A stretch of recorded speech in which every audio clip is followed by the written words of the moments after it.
Hello everyone, welcome to knitting knife crochet paradise. Friends, आज फिर आपके लिए बहुत इजी मैं पैटर्न लेकर आई हूँ। इसके लिए हमने जो स्टिचेस लेने हैं 10 के मल्टीपल में और 2 एक्स्ट्रा, 10 के मल्टीपल में और 2 एक्स्ट्रा फंदे लेंगे। और हमने जो है फाउंडेशन रो बनानी है। पहले ये पैटर्न की रो नहीं है और ये हम रॉन्ग साइड से बनाएंगे। देखिए कैसे बनाएंगे। पहले हम 2 फंदे सीधे बुनेंगे, उतारते हैं तो पहला फंदा उतार लेंगे। अब 3 फंदे उल्टे बुनेंगे, 1 2 3, फिर 2 सीधे बुनेंगे, फिर 3 उल्टे, 2 सीधे 3 उल्टे। तो पूरी रो में यही करेंगे। 5 फंदे, उनमें से 3 हम उल्टे बुनेंगे और 2 सीधे बुनेंगे। लास्ट में हमारे जो है 2 फंदे रहेंगे जो हमारे सीधे आ जाएंगे। तो ये हमने फाउंडेशन रो कंप्लीट कर ली है। ये 2 रोज का पैटर्न है, 2 सिलाई का पैटर्न है। देखिए अब फर्स्ट रो राइट साइड से ये जो 2 फंदे हमने इस तरफ से उल्टे दिख रहे हैं, इन्हें उल्टा बुनेंगे। अब ये जो 3 हैं फंदे सीधे, इनको भी हमने उल्टा बुनना है, तीनों को एक साथ। लेकिन धागा हम ऐसे नहीं घुमाएंगे, ऐसे घुमाएंगे उल्टा, नीचे से ऊपर को ऐसे ऐसे घुमाया धागा और इसे थोड़ा हम ज्यादा खींच लेंगे लूज। अब यहाँ पे एक बार ऐसे धागा लपेटेंगे और फिर से इन 3 फंदों को एक बार इसी तरह से उल्टी तरह से बुन लेंगे ऐसे। फिर एक बार धागा लपेटेंगे और फिर से इन तीनों को एक बार ऐसे बुन लेंगे। तो हमने ये 3 फंदों के 5 फंदे बना लिए। ये देखिए 1 2 3 4 5। अब ये जो दूसरा फंदा है 5 में से, ये इस तरफ का, इसे ऊपर से लेकर आएंगे। ये थोड़ा लूज रहेगा देखने में ही। और फिर इसे इस तरह से घुमाकर उतार लेंगे। आगे कर लिया इसे हमने। अब धागा आगे लेकर आएंगे और ये गैप वाले जो 2 फंदे हैं इन्हें उल्टा बुनेंगे। इन्हें हर सिलाई में हम उल्टा ही बुनेंगे। फिर धागा आगे ही रहने देंगे, सॉरी। और ये जो 3 फंदे हैं इनको हमने फिर से 5 बनाना है। 3 को एक साथ उल्टा बुनेंगे ऐसे। फिर ऐसे धागा लपेट लेंगे एक बार। फिर इन तीनों को एक बार उल्टा बुनेंगे, ऐसे उल्टा घुमाएंगे धागे को। 3 4 और ये 5।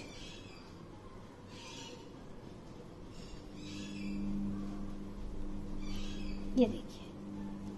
अब फिर से जो दूसरा वाला है, ये देखिए लूज सा थोड़ा दिख रहा है, इसे हम आगे लेकर आएंगे और घुमाकर इस तरह से उतार लेंगे।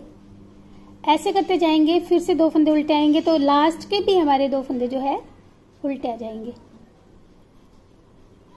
तो ये हमने रो 1 कंप्लीट कर ली। रो 2 है, बहुत सिंपल है, जैसे फंदे हमें दिख रहे हैं। देखिए ये 2 फंदे इस तरफ से सीधे आ रहे थे, ये सीधे ही आएंगे।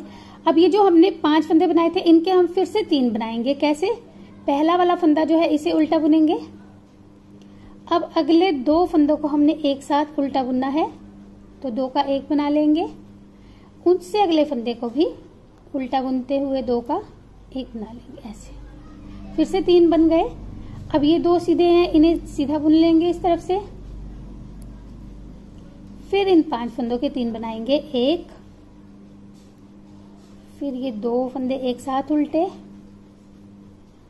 फिर अगले 2 फंदे फिर से एक साथ उल्टे, फिर 2 फंदे जो है गैप वाले सीधे, फिर 3 फंदे ऐसे। तो बार बार ये रिपीट करते जाएंगे 5 फंदे हम। तो यही 2 सिलाई जो है 2 रोज, इन्हीं को हमने बार बार रिपीट करना है फ्रेंड्स। तो जब हम इन्हें बार बार रिपीट करेंगे 2 सिलाई को, मैं थोड़ा सा फिर से बताती हूँ। मुझे किसी व्यूअर ने कहा था कि एक बार थोड़ा सा शुरू करके फिर से दिखाया कीजिए। देखिए 2 फंदे ये उल्टे आ गए हमारे। अब ये जो अगले 3 हैं इनको हमने फिर से इस तरह से उल्टा बुनते हुए 3 के 5 बनाने हैं ऐसे। जैसे हमने रो 1 की थी तो रो 3 हमने बिल्कुल वैसे ही बनानी है ऐसे। फिर से इन 3 के 5।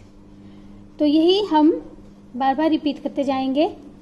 फिर से इस फंदे को जो है, ये देखिए ये अलग से ही दिखता है, ये वाला फंदा जो बाहर को निकला हुआ, इसे आगे लेकर आएंगे और इस तरह से घुमाकर उतार लेंगे। तो ये हम जब बार बार रिपीट करते जाएंगे, देखिए यहाँ पे ये होल्स जाली सी बनती जाएगी जब हम इसे बुनेंगे। तो जब हम बार बार रिपीट करेंगे तो ये हमारा इस तरह से पैटर्न बनता जाएगा। बहुत प्यारा सा पैटर्न है। आप इसे बॉर्डर में भी यूज कर सकते हैं और ऑल ओवर भी किसी भी प्रोजेक्ट में यूज कर सकते हैं। बहुत ही सुंदर ये लगता है। देखिए बैक साइड से भी अच्छा लगता है ये। तो सेमी जो है ओपन वर्क पैटर्न है, आप इसे कहीं पे भी यूज करेंगे तो बहुत अच्छा लगेगा। तो जरूर इसे ट्राई कीजिएगा और मुझे बताइएगा कि आपको ये कैसा लगा है। Thank you friends for watching.